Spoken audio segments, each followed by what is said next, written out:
nous sommes en ligne avec notre envoyé spécial en Ukraine, Luc Ortel. Bonjour Luc, vous vous trouvez à Kiev, qui a été visé cette nuit par une nouvelle frappe russe vraiment très puissante. Quel est le ressenti sur place ?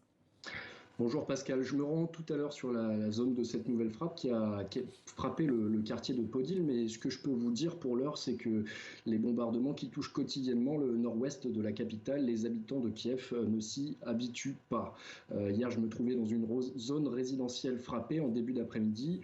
Pas de mort à déplorer sur place, mais ce que j'ai pu y constater, ce sont des habitants partagés entre la sidération et puis la détermination à ne jamais baisser les bras. Ce que j'ai pu également voir, c'est la grande solidarité, l'entraide entre les habitants touchés par ces explosions. Merci beaucoup Luc Ortel et nous allons justement regarder l'un de vos reportages. Hier, vous êtes allé à la rencontre des habitants de Kiev où une frappe russe a touché un quartier résidentiel de la capitale ukrainienne, Luc Ortel.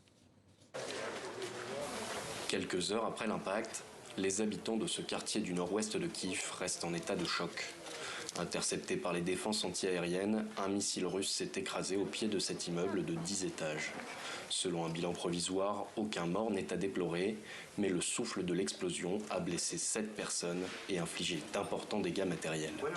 La plupart des logements sont devenus inhabitables, comme celui de ce locataire. Il s'en est sorti indemne en se mettant à l'abri 10 minutes avant la déflagration. Ça aurait pu être pire, mais on a eu très peur. Les vitres de toutes les pièces ont explosé, le verre a volé partout, mais Dieu merci, on s'était allongé dans le couloir pour se protéger. C'est surtout la cuisine qui a souffert car l'impact était juste devant l'immeuble.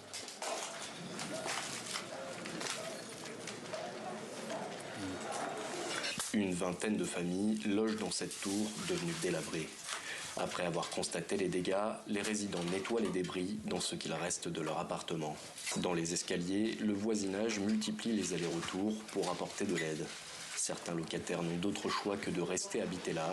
Devant la caméra, cet habitant affiche sa détermination. On est chez nous ici, on va tenir jusqu'au bout. Je n'ai nulle part où aller, alors je vais rester là. Qu'est-ce qu'on va faire? On va tenir jusqu'à la victoire et on reconstruira. C'est notre terre, c'est notre Ukraine. Et Poutine recevra ce qu'il mérite. Il paiera pour ce qu'il a fait, d'une manière ou d'une autre.